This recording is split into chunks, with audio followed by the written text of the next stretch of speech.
दोस्तों, एक बार फिर से स्वागत है मेरे इस यूट्यूब चैनल पर आप सभी का।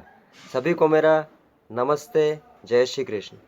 तो दोस्तों, आज मैं आपको एक प्राणायाम के बारे में जानकारी देने की कोशिश करूंगा, जिसका नाम है अनुलोम विलोम। अनुलोम विलोम का एक सामान्य सा अर्थ यह है, अनुलोम विलोम, अनुलोम का विलोम विलोम कहलाता है और विलोम का विलोम अनुलोम कहलाता है। तो दोस्तों, अनुलोम विलोम किस प्रकार से किया जाता है और इसे कब करना चाहिए, किस प्रकार करना चाहिए, ये मैं आपको अब बताने की कोशिश करूँगा। तो देखिए इसे किस प्रकार से किया जाता है। सबसे पहले हम सुखासन, या ऐसा मैं कहूँ, हम एक ऐसे आसन में, एक ऐसी स्थिति में, एक ऐसी पोजीशन में बैठें जिसमें हमारे शरीर को कोई हानि ना हो, कोई परेशानी ना हो। ऐसे आसन को सुखासन कहा जाता है। इस समय मैं सुखासन में बैठा हूँ, ज़मीन पर बैठा हूँ। तो इसे किस प्रकार से किया जाता है अनुलोम को, पहले मैं आपको बताने की कोशिश करूँगा।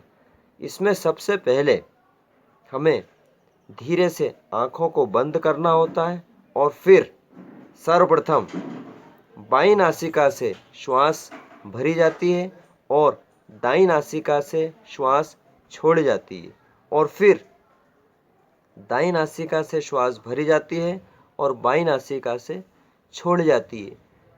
लेते और छोड़ते समय कुछ समय के लिए श्वास को शरीर में थोड़े समय के लिए रखा जाता है, जैसे कि मैं इस प्रकार से करूँगा। और श्वास लेने की गति और छोड़ने की गति बहुत धीमी धीमी होनी चाहिए। इस प्रकार से होनी चाहिए, इस प्रकार से होनी चाहिए कि यदि हमारी नासिका के आसपास किसी ने महीन आटा या पाउडर भी रख दिया हो तो वह भी उड़न न पाए, ऐसी इस प्रकार से स्थिति होनी चाहिए। तो देखिए किस प्रकार से इस प्राणायाम को किया जाता है, ध्यान से देखिए। मैं अपनी आँखें बंद रखूँगा उस समय, और उस समय बाईं नासिका से हमें शुरुआत करनी है श्वास को लेते समय, और फिर किस प्रकार से किया जाता है ये आपसे विनती है कि इसे ध्यान से देखिए। तो देखिए,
यह एक चक्र पूर्ण हुआ।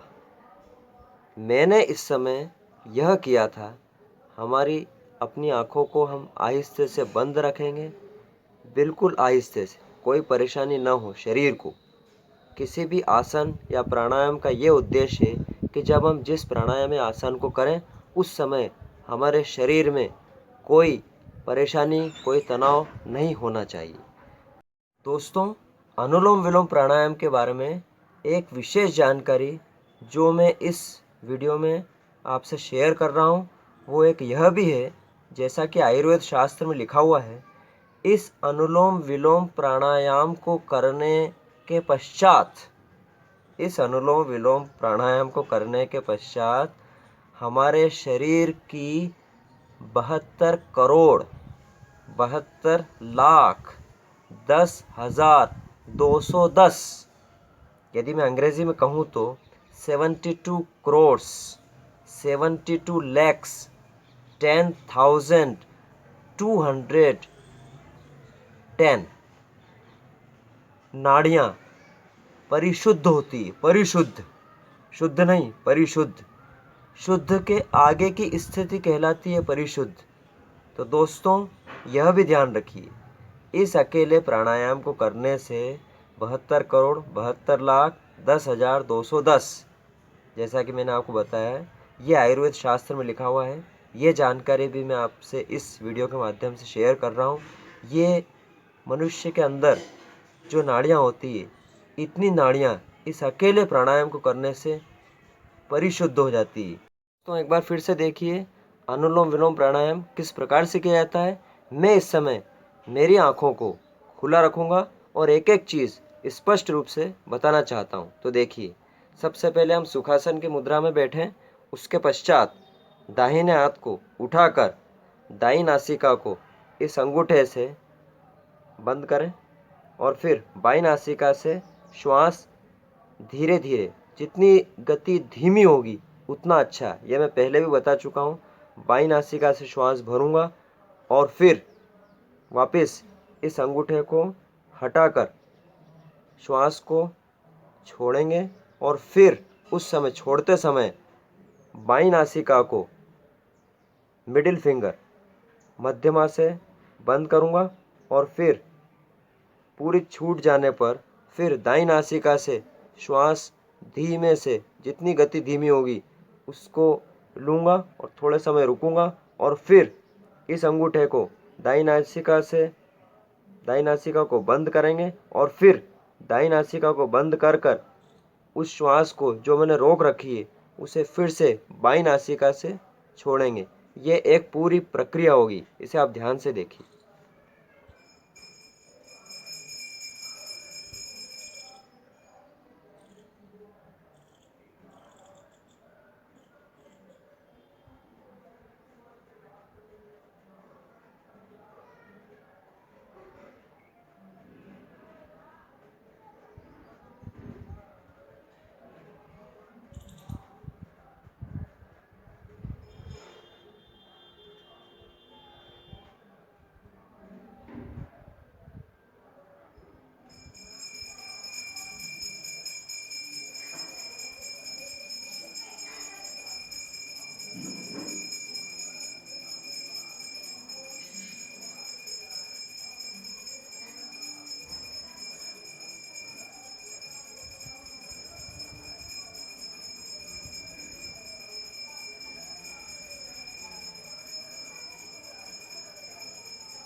तो दोस्तों मैंने इस प्रक्रिया में क्या किया, यह आपको पूर्णतया स्पष्ट हो चुका होगा।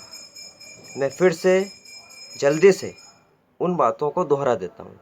सर्वप्रथम जब भी आप अनुलोम विलोम प्राणायाम करें, बाई नासिका से स्टार्ट करें, बाई नासिका से शुरुआत करें, बाई नासिका से श्वास भरें, अंगूठे को दाई नासिका से बंद करें और जब थोड़ी देर के लिए रुकें, फिर मध्यमा को, मिडिल फिंगर को बाई नासिका से बंद करें और अंगूठे को छोड़ते हुए दाईं नासिका से श्वास धीरे से छोड़ें, कुछ समय रुकें, फिर दाईं नासिका से फिर श्वास को धीमे से भरें, फिर कुछ समय के लिए रुकें, फिर अंगूठे को दाईं नासिका से बंद करें और मध्यमा को बाईं नासिका से हटाएं और बाईं नासिका से फिर श्वास को छोड़ें। इस प्रकार से यह एक पूरा चक्र पूर्ण होता है। इस प्रकार से ये चक्र पूर्ण होता है। इस चक्र को एक चक्र कहते हैं। ऐसे आपको, जिसने अभी तक ये प्राणायाम नहीं किया हो, कम से कम शुरुआत में 3 से 4 मिनट या मैं कहूँ 5 मिनट अवश्य करें। फिर समय के अनुसार आप इस अवधि को बढ़ाते जाएं और शरीर की शक्ति के अनुसार भी बढ़ाएं। हमारे शरीर की शक्ति कम है तो 5 मिनट रखें।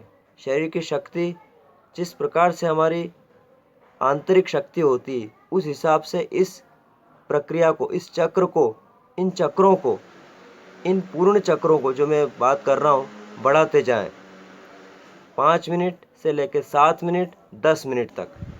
इस प्रकार से आप अपनी शक्ति के अनुसार इन प्रक्रियाओं को बढ़ा सकते हैं। और मैं ऐसा चाहूँगा, अनुलोम विलोम प्राणायाम वैसे तो सुबह और शाम के समय किया जा सकता है, लेकिन सुबह के समय, ब्रह्म मुहूर्त के समय यदि आप इस प्राणायाम को करेंगे तो बहुत से लाभ आपको प्राप्त होंगे, बहुत सी बीमारियों से बच सकते हैं। या मैं कहूँ, कोई सी भी बीमारी हमारे शरीर को छू भी नहीं सकती है।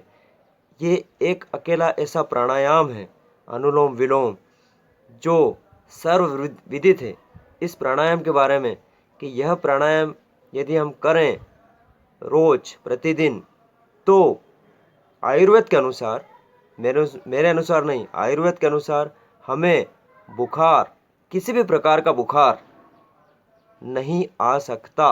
मैं आपके सामने इस समय बात कर रहा हूँ, मुझे भी तकरीबन, मेरी जितनी जानकारी है, मुझे अपने आप को 15 से 20 वर्ष पहले से लेके मुझे अभी तक किसी भी प्रकार का बुखार नहीं आया है, क्योंकि मैं यह प्राणायाम रोज कभी 2 मिनट, कभी 3 मिनट, कभी 5 मिनट समय के अनुसार अवश्य कर लेता हूँ। तो दोस्तों, मेरी ये जानकारी अनुलोम विलोम प्राणायाम के बारे में आपको कैसी लगी, ज़रूर से शेयर कीजिए, कमेंट करिए और अपने दोस्तों को बताएं, इस प्राणायाम की जानकारी दें। और दोस्तों, मेरे चैनल को सब्सक्राइब करना न भूलें। तो दोस्तों, अंत में मैं कहना चाहूँगा, आप प्राणायाम करें, योग करें, आसन करें, स्वस्थ रहें, सुखी रहें। सर्वे भवन्तु सुखिनः, सर्वे सन्तु निरामया, सर्वे भद्राणि पश्यन्तु माँ कश्चित् दुःखभाग्। धन्यवाद। जय श्री कृष्ण, जय हिंद, जय भारत।